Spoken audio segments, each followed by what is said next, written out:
Du coup, moi ce soir, je vais essayer de vous parler des transports de CIGEO. Vous entendez bien là? Oui. Ok. Pourquoi parler des transports de CIGEO? Eh bien parce que vous le savez peut-être tous autour de dans cette salle, CIGEO, c'est le projet fou d'enfouir les déchets nucléaires les plus dangereux à 500 mètres de profondeur. Sauf que ces déchets, ils sont actuellement disséminés partout sur le territoire. Et si CIGEO se fait, ils devraient être transportés. Du coup, je vais essayer de vous faire un peu une présentation des risques de ces transports, des différents types de transports. Et puis, au fur et à mesure, on se rapprochera du local et j'essaierai de montrer quel va être l'impact sur le territoire, à la fois de ces convois, mais également des travaux qui vont traverser le Grand Est, mais pas que. On le verra tout à l'heure, en fait, ils vont sillonner la France.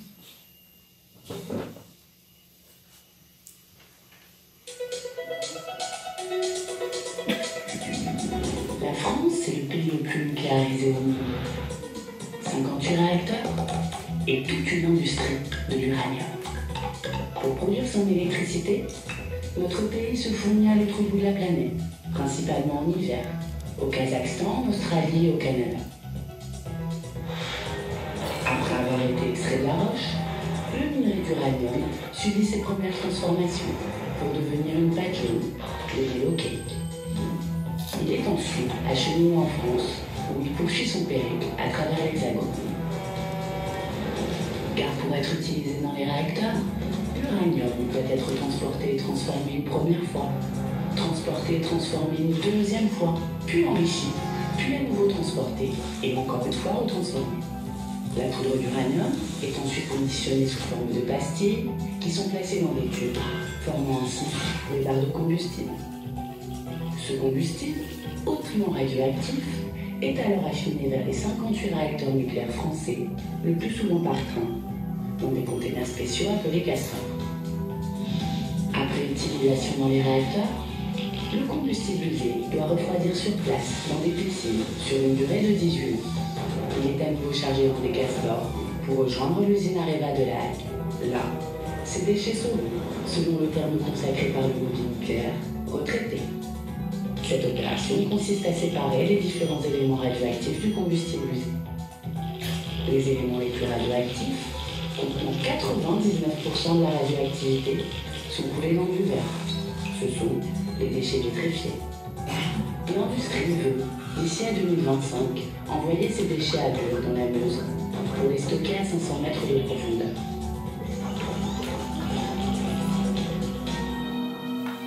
Mais derrière ce prétendu cycle vertueux, l'industrie nucléaire cache en réalité une chaîne du combustible sale, polluante et non maîtrisée. Extraction, transformation, enrichissement, combustion, retraitement, utilisation pour l'armement. Chaque étape engendre des pollutions radioactives importantes, génère des transports dangereux incessants, expose les populations à des risques insensés et produit des déchets qui resteront radioactifs et dangereux pendant des milliers d'années. Bien loin du mythe du recyclage et d'une gestion maîtrisée, l'industrie nucléaire est en réalité incapable de gérer ces déchets. Les retraiter, les enfouir, n'est-ce pas au final le seul moyen qu'elle a trouvé pour les cacher?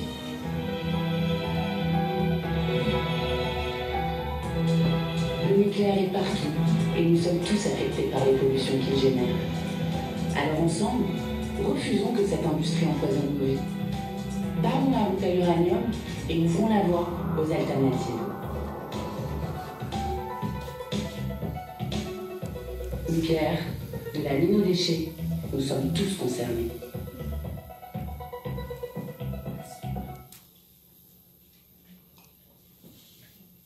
Comme vous avez pu le voir dans cette petite vidéo, des transports nucléaires, il y en a partout et tout le temps en France, puisque, comme il a bien d'être dit, les installations à la fois de transformation, de fabrication, etc., à la fois elles génèrent des déchets à chaque étape et puis elles génèrent des transports incessants. Je ne vais pas vous faire le détail de l'ensemble de ces transports parce que ce serait un peu trop fastidieux et qu'on n'est pas là pour ça ce soir. Alors, tout d'abord, comment reconnaître des transports de matières radioactives? Ils ont tous un petit logo losange avec le trèfle radioactif. Et puis là, après, ça c'est la catégorie, il peut y avoir écrit 1, 2 ou 3. Ils ont également un code qu'on appelle code ONU, donc c'est le même code au niveau international. Le 70, ça veut dire matière radioactive. Et puis le signe qui est le nombre à 4 chiffres qui est en dessous, ça donne des précisions, des indications sur le type de matière transportée et par la même sa dangerosité. Donc là, vous voyez, c'est une photo qui a été prise sur un container d'uranium. Donc on retrouve le trèfle radioactif, on voit l'uranium naturel concentré. Parfois ça peut être écrit comme ça, du coup UN de 1912, au lieu du 70, UN c'est pour ONU aussi. Et puis là, on voit aussi que c'est un produit qui est chimiquement dangereux pour l'environnement.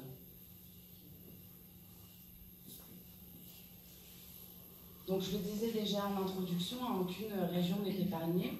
En France, il y a en moyenne chaque année 300 000 colis radioactifs qui sont transportés pour les besoins de l'industrie nucléaire civile. Donc ils ne sont pas comptés là-dedans les transports qui concernent le nucléaire militaire, ni ceux sur le médical. Je vais vous parler en transport, ça donne 19 000 transports par an, puisqu'en colis on ne se rend pas bien compte. Alors évidemment, comme l'industrie nucléaire a pour habitude, les transports se font dans le plus grand secret. Les autorités de l'industrie nucléaire font volontairement le choix du secret et de l'opacité pour éviter les oppositions et la contestation, malgré les risques de ces transports. Par exemple, en Belgique, les maires sont tenus informés 48 heures avant le passage des convois sur le territoire de leur commune. Ou en Allemagne, on peut avoir accès a posteriori à la liste de l'ensemble des matières transportées. Donc nous, quand on a mené l'enquête pendant à peu près 1 an et demi pour connaître un peu l'ensemble des transports qu'il y avait sur l'ensemble du territoire français, pour réussir à avoir des données, on a dû notamment se tourner vers l'Allemagne, qui avait beaucoup plus d'informations disponibles sur les transports qui traversaient la France. Et puis, ça a été aussi des semaines et des semaines de vigie. Et d'ailleurs, j'en profite pour vous dire que les informations qu'on va vous donner ce soir sont des informations qui ont été récoltées par le réseau militant. Elles ne sont pas exhaustives du coup, et en fait, je vais vous donner ce qu'on a pu connaître et trouver en enquêtant sur le terrain, en recherchant dans des documents un peu partout, et même à l'étranger. Donc, s'il y a des erreurs ou des imprécisions, j'ai envie de dire que ce n'est pas vraiment notre fait, c'est plutôt l'industrie nucléaire qui, en permanence, essaie de cacher un maximum d'informations. Qui, d'ailleurs, c'est déjà arrivé sur des convois de déchets étrangers, à modifier à la dernière minute les horaires des trajets, quand les associations militants diffusaient les horaires. Alors, ces transports, oui, ils sont dangereux. La vache à deux têtes se posait la question en début de présentation.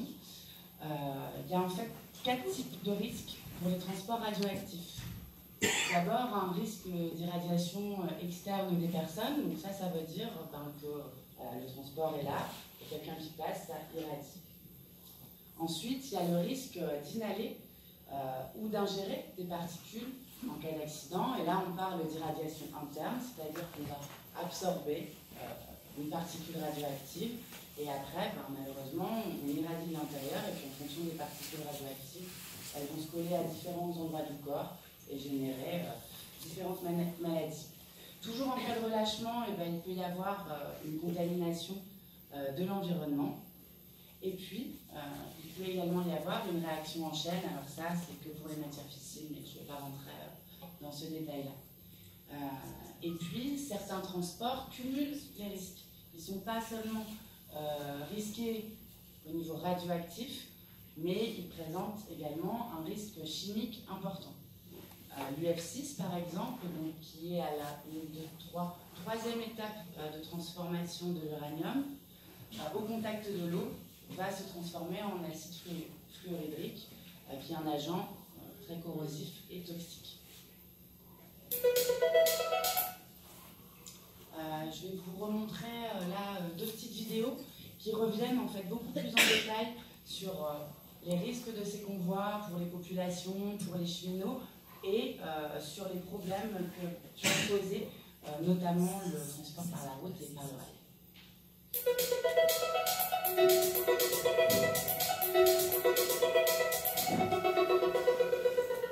Donc, le transport des matières radioactives expose les travailleurs, les citoyens qui s'approchent de ces trains, de ces véhicules, à une irradiation qui provient des matières qui sont à l'intérieur des containers. Parce que certaines radiations, les rayonnements gamma, les neutrons, sont tellement puissantes qu'elles traversent les blindages utilisés pour le transport. La réglementation actuelle autorise, au contact de la surface d'un véhicule, un taux de radiation 20 000 fois supérieur au niveau de radioactivité normal. Un taux de radiation tel qu'en passant 30 minutes au contact de cette surface, on peut atteindre la dose maximale annuelle admissible. C'est pour ça qu'il est très important d'informer les cheminots, les conducteurs, les gens qui gèrent les péages d'autoroute, les citoyens, les riverains des autoroutes, des parts, fait que lorsqu'ils voient un trèfle radioactif sur un véhicule ou un train, il ne faut pas s'en approcher inutilement parce qu'on va être exposé au rayonnement émis par ces transports. Après l'enquête que vient de faire la CRIRAD en région Rhône-Alpes et qui a consisté à interroger l'ASN, les exploitants, nous a permis de constater d'abord qu'il n'y a pas de véritable transparence sur la quantité de matière radioactive qui circule. Ça a été particulièrement criant dans le cas d'EDF, qui n'a pas accepté de nous donner les informations que nous demandions. Deuxièmement, on s'aperçoit que même l'autorité de sûreté nucléaire n'a pas une vision d'ensemble de la quantité de matière radioactive qui circule et des conditions dans lesquelles elle circule, et que même l'autorité de sûreté nucléaire n'a pas la capacité aujourd'hui de dire quelles sont les doses que subissent les riverains d'une centrale nucléaire, d'une installation nucléaire, à cause des transports de matière radioactive ou de déchets qui arrivent à cette installation ou qui repartent de cette installation.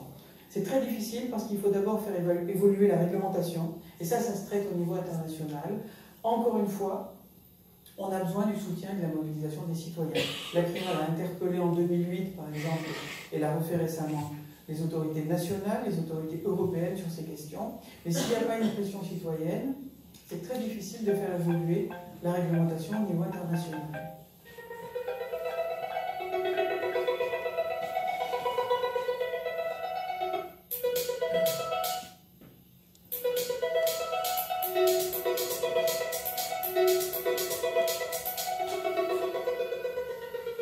La grande majorité des transports de matières radioactives, c'est quand même la route. Mais par le rail, par contre, on a un transport de matières extrêmement dangereuses, qui sont les déchets radioactifs, enfin, ce qui sort des centrales nucléaires, les plus dangereux. Alors, l'argument, c'est de dire que c'est finalement mieux de les transporter par le rail que par la route, moins dangereux.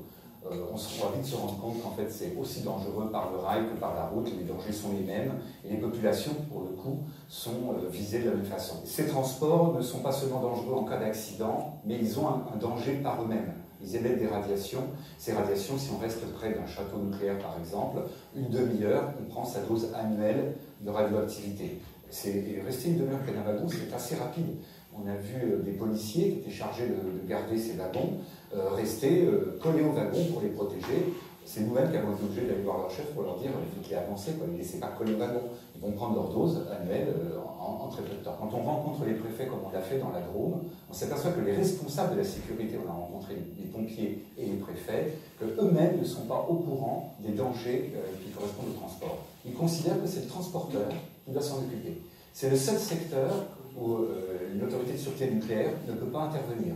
C'est-à-dire qu'elle ne peut pas dire « j'interdis le train de passer par tel endroit », parce qu'il y a les passages à niveau, parce qu'il y a un tunnel dangereux, parce que les voies ferrées sont en mauvais état. Ils ne peuvent rien dire, c'est la SNCF qui va décider.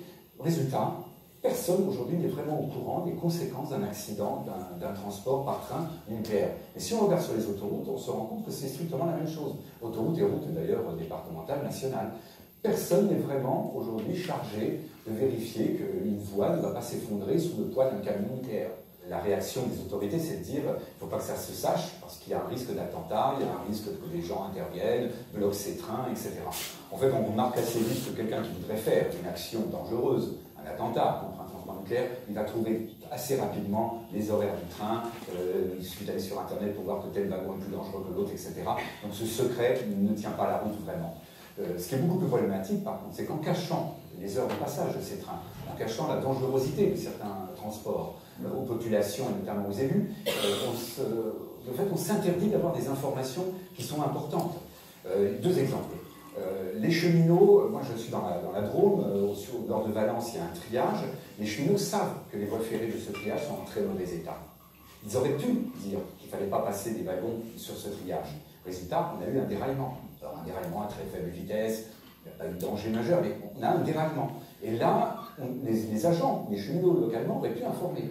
Dans les routes, sur les routes départementales, tout ça, les élus locaux savent qu'il y a des dangers. Lorsqu'on fait passer un énorme camion dans un tout petit village où le camion frôle les parois des maisons, les élus pourraient réagir en disant bah, je sais pas, contournez, faites autre chose, etc. Je crois qu'il y a un débat démocratique à organiser sur ces transports. Et la première chose, ce serait que les élus disent je veux bien que ça passe chez moi ou je ne veux pas que ça passe chez moi. Qu'ils assument face à leur population le fait que des transports éminemment dangereux traversent quotidiennement leur ville, par exemple, ou leur village. Et ça, on ne le permet pas.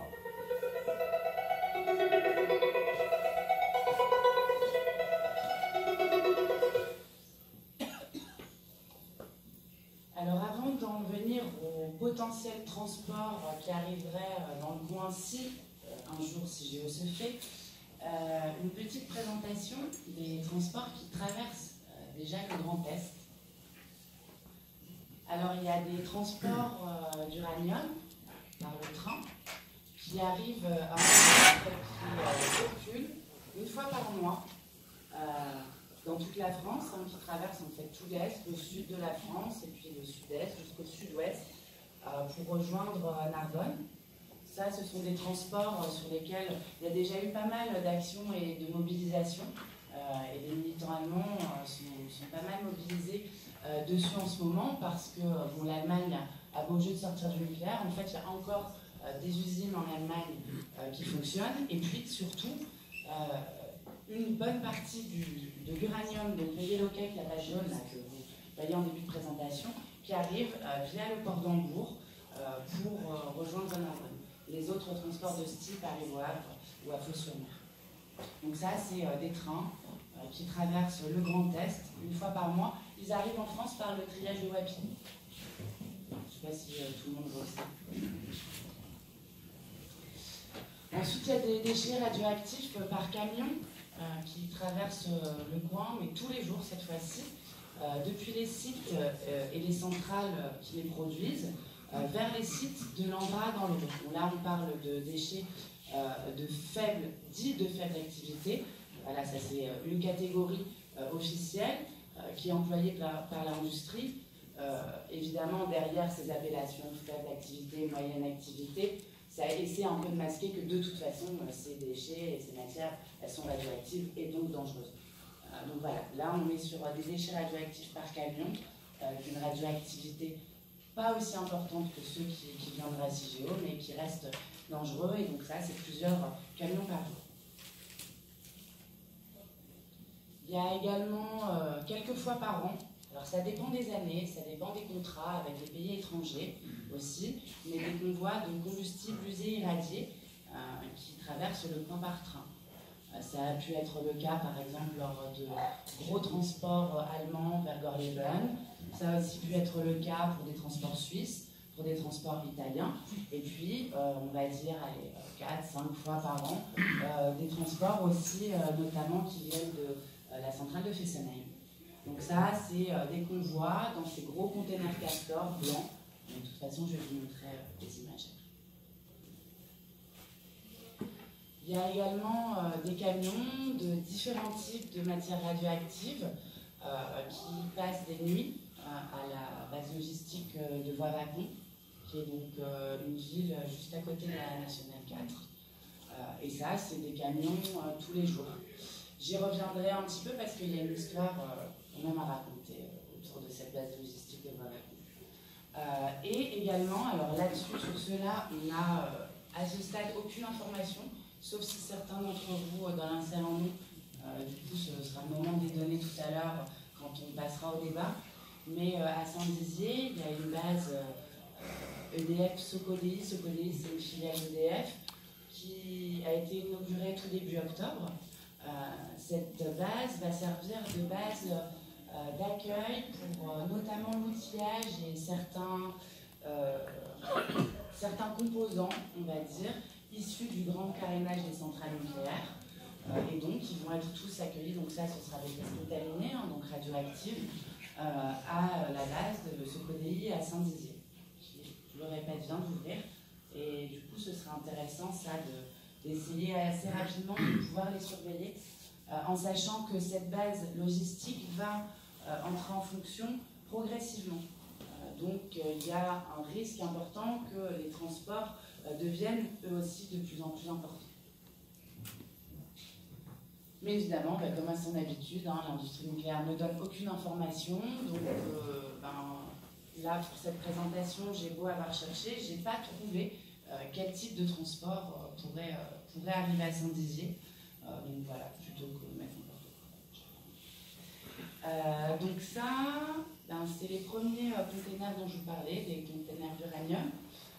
Cette photo, elle a été prise, je crois, en 2014, sur le triage de Wapi. Vous voyez, on revoit bien tous les petits signes ici. Pour la petite anecdote, d'ailleurs, aujourd'hui, c'est toujours la même entreprise qui fait les containers, mais ils ont enlevé leur marque parce que bon, ça fait mieux le genre.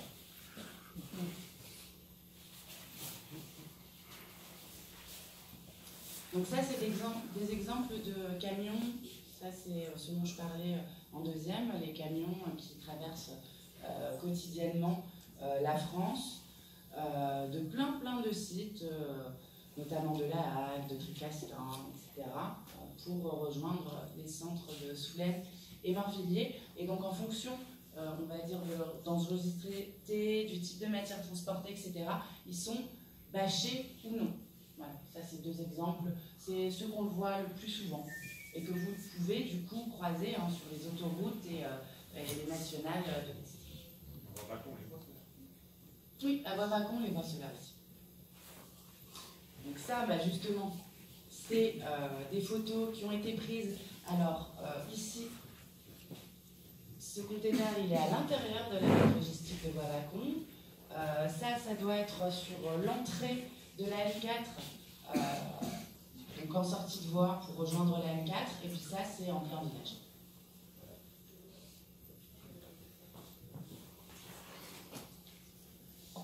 Alors, Bois-Vacon, la petite histoire, donc c'est une base qui s'est implantée dans la région en 2011-2012. 2009. Alors peut-être 2009, mais elle a commencé à transporter des matières radioactives, du coup en 2012. Merci Régine.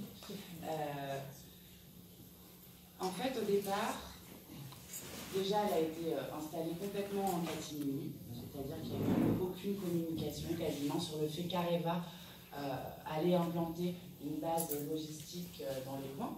Et puis, au départ, officiellement, elle servait de base de transit pour des pièces non contaminées qui servaient sur deux chantiers qui sont dans le sud, les chantiers d'ITER et le chantier de Georges Besse 2. Georges Besse 2, c'est une nouvelle installation d'enrichissement de l'uranium.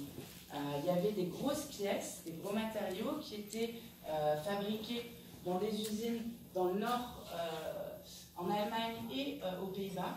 Et comme c'est des trajets longs, l'idée a été d'installer cette base logistique pour accueillir ces transports en unité. Et puis, au fur et à mesure, il y a eu de moins en moins de transports, de besoin de ces transports pour les chantiers d'ITER et Georges Besse. Et puis, progressivement, on a vu se multiplier des transports de matières radioactives entre Pierrelatte, donc qui est dans la Drôme, et puis les usines de Gronau, Lingen et Almelo, qui sont différentes usines de transformation, de l'uranium et du combustible. Et depuis, eh ben, on peut observer des convois radioactifs qui stationnent tous les jours à la base logistique de Bois-Lacon, là encore dans le plus grand secret, au mépris des risques, et puis sans qu'aucune information soit donnée à la population. Le maire de l'époque était dans le coup et a d'ailleurs tout fait pour qu'on ait difficilement accès à ces informations. Je ne sais pas s'il y a des personnes, des habitants vigilants de Bois-Lacon dans la salle, mais si c'est le cas, ce serait intéressant qu'ils puissent témoigner. Et donc, pendant plusieurs semaines, sur différentes années, ont été organisées des vigies autour de la base logistique de Bois-Lacon, justement, pour pouvoir repérer par où ils passaient, pour pouvoir également connaître leur nombre, etc.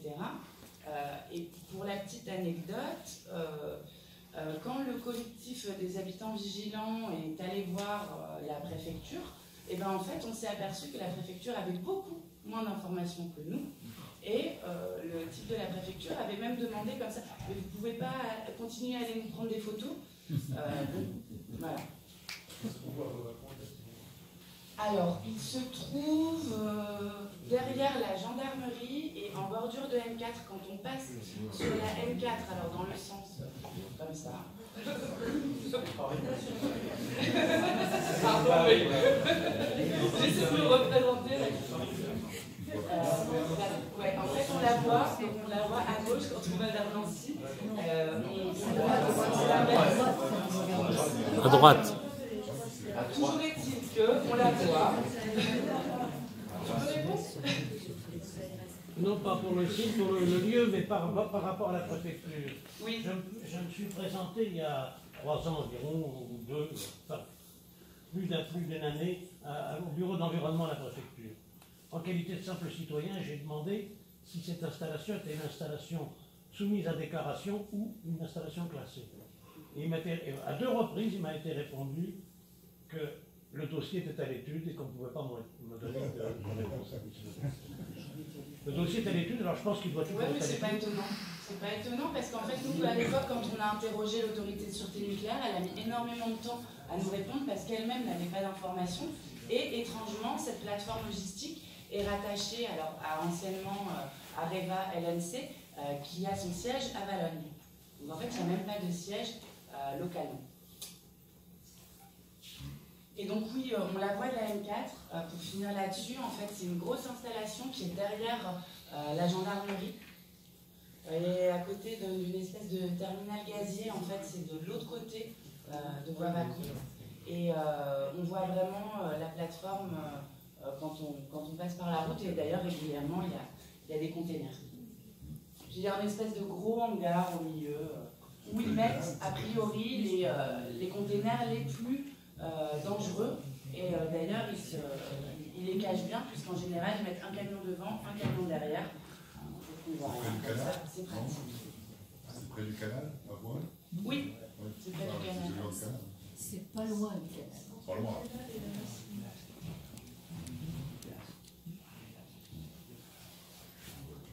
Donc si CIGEO se fait, il y aura encore plus de transport de matières radioactives. Bon, évidemment, il ne sera pas parce que ce ne sera pas parce que... Alors, il y aura des transports non radioactifs pour les besoins du chantier et des transports radioactifs. Alors d'abord des transports par camion. Je ne vais pas trop rentrer dans le détail du nombre de ces transports, du détail des travaux, etc. Parce qu'il y a une conférence qui est dédiée à ça jeudi. Voilà, je ne vais pas donner toutes les infos que vont vous donner les copines et les copains. Donc voilà, première catégorie de transport, des transports non radioactifs par camion pour les travaux, qui vont transporter les machines, les outils, les matériaux, donc ça peut être du béton, du sable, de l'acier, etc. Et de la terre excavée. Entre parenthèses, tout ce qui est terre excavée et verse, c'est un des points faibles de CIGEO, hein. On a très peu d'informations et il se dit peut-être une vallée entière serait comblée. En tout cas, c'est compliqué d'avoir des informations là-dessus, d'ailleurs, comme sur tous les transports de CIGEO. Mais ensuite, il y a une deuxième catégorie de transport toujours non radioactif qui servirait, donc par le train cette fois-ci, pour acheminer les containers vides qui serviront ensuite au stockage.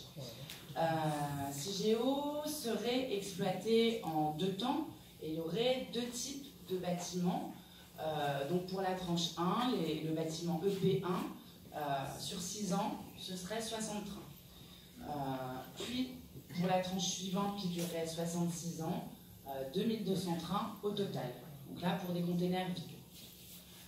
Ensuite, pour l'exploitation de l'EP2, là on n'a pas de chiffre pour l'instant. Mais il y aurait de nombreux transports par train sur les 68 dernières années d'exploitation. Ensuite, des transports radioactifs, de déchets hautement et moyennement radioactifs à vie longue, par le train. Alors, selon les moments de la phase industrielle, ce serait entre 5 et 60 selon l'ANDRA, et 100 selon les sources, puisque au moment du débat public de 2013, c'était plus le chiffre de 100 au maximum par an qui avait été diffusé. Depuis, les chiffres officiels ont baissé. Voilà, quand on connaît la manière de faire de l'ANDRA, on peut douter. Donc dans les premières années d'exploitation, ce serait quelques transports. Bon, après, c'est pas parce qu'ils sont pas énormément nombreux qu'il faut minimiser leurs risques. Hein. Je le rappelle, ces transports Castor, c'est des véritables centrales roulantes. On transporte autant, voire plus de combustible usé qui peut être en une seule fois dans une centrale. Donc ce serait 5 par an au début, puis 10 à 20 par an, et en fait on le voit avec une accélération au fur et à mesure de l'avancée de l'exploitation. Ça irait jusqu'à 50 à 60 par an au maximum entre 2055 et 2070.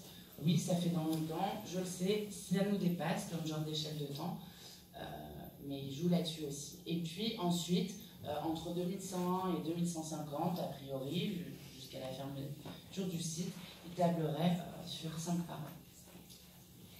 Alors, tous les transports ne sont pas forcément à la Hague, j'y reviendrai après, mais il y a certains, tous les déchets ne sont pas forcément à la Hague, pardon.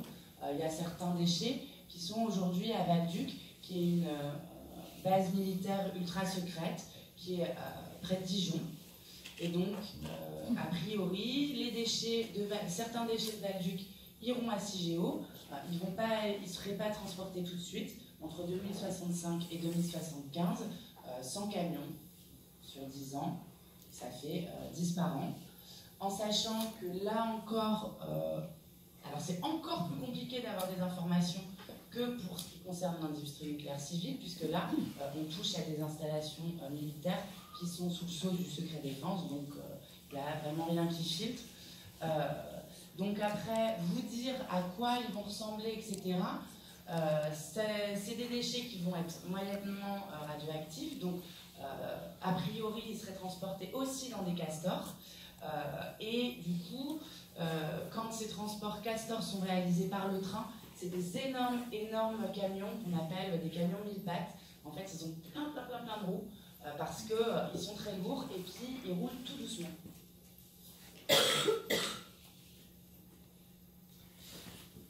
Alors, là, je vous ai mis une carte de l'ANDRA qui montre le trajet qu'emprunterait à proximité de Bure. Donc là, vous voyez la zone des Cendries, la zone Puy.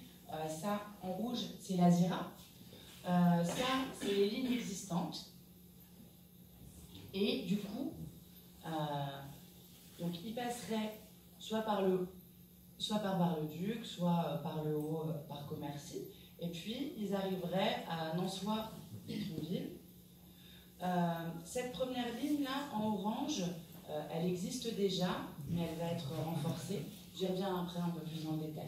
Et puis ça, ce que vous voyez en rouge, c'est ce qu'ils appellent l'installation terminale embranchée.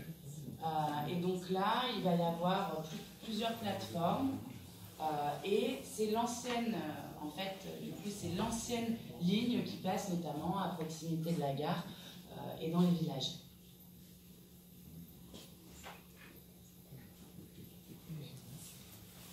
Ces convois, ils traverseront en fait toute la France. Ils partiront soit de La Hague, soit de Cadarache. Donc La Hague, c'est dans l'ouest de la France. Cadarache et Marcoule, c'est vraiment dans le sud-est. Et Bugey, c'est au nord de Lyon. Donc là, c'est les 4 grosses installations où il y a des déchets nucléaires issus de l'industrie nucléaire civile. Et donc, les convois par le train partiront de ces différentes installations pour rejoindre Cigéo. Ils passeront donc en France par des grandes agglomérations comme Caen, Rouen, Amiens, Reims, Lyon, Dijon et l'Île-de-France. À savoir qu'à l'heure actuelle, l'Île-de-France est déjà traversée régulièrement, plusieurs fois par semaine, par des convois Castor qui du coup arrivent des centrales en fonctionnement pour rejoindre La Hague, au triage du Bourget et de Villeneuve. Ils passent à côté des lignes RER, etc. Parfois ils stationnent, là encore dans le plus grand secret et au mépris des risques. Et localement, eh bien, ce seraient des villes comme Bar-le-Duc, Commercy, Ligny-en-Barrois, Londres-Court-le-Château, et puis les villages entre ces différentes villes qui seraient traversés. À proximité du centre, donc les trajets par la route se feraient. Donc là, on a un peu du mal à se rendre compte parce qu'en fait, du coup, c'est déjà une carte avec un peu le territoire modifié. Il y a 3 ronds-points qui vont, le 3e est là-bas, pardon, qui vont être créés et avec soit des réfections de route, soit carrément un contournement. Il semble le contournement, c'est celui-là. Mais ça, du coup, pour plus d'infos sur le détail des travaux, je vous invite à venir jeudi.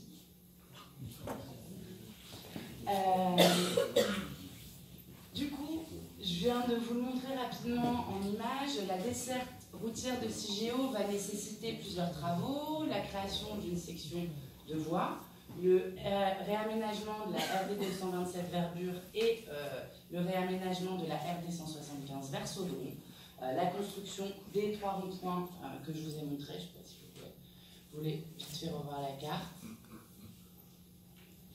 Et le contournement de la zone des cendries qui entraînerait une déviation. Si on ne fait rien contre ces travaux, l'ANDRA table sur une mise en service du raccordement routier d'ici fin 2020. Donc c'est des travaux qui sont imminents. Et donc pour la desserte ferroviaire, là ça va être des travaux assez hallucinants et avec une très très forte emprise et un très fort impact sur le territoire. Donc l'objectif principal de cette desserte ferroviaire, c'est de relier finalement les installations qui vont être faites localement à la ligne Paris-Strasbourg qui est déjà existante par le nord, donc à la gare de Nançois-sur-Ornain. Donc il va y avoir un renforcement de la ligne existante, c'est celle la première que je vous ai montrée sur la carte. Vous pouvez y revenir vite fait.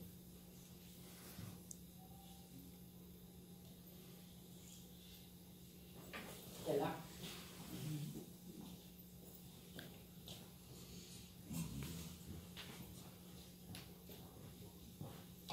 Donc elle ferait 36 km. Les voies vont être renouvelées et il va y avoir aussi un changement de ballast, les gros cailloux qui entourent les voies. Et pareil, des travaux assez imminents puisque officiellement l'ANDRA table sur une mise en service en décembre 2019. Alors ça, les chiffres de l'ANDRA les plus récents qu'on a réussi à trouver, c'est des chiffres qui datent de 2016. et qui n'ont pas encore été remis à jour. D'après nos demandes, alors vu le retard que l'ANDRA s'est pris dans la vue, est-ce que ça va vraiment être décembre 2019? On ne sait pas bien. En tout cas, ça, c'est les chiffres officiels actuellement disponibles.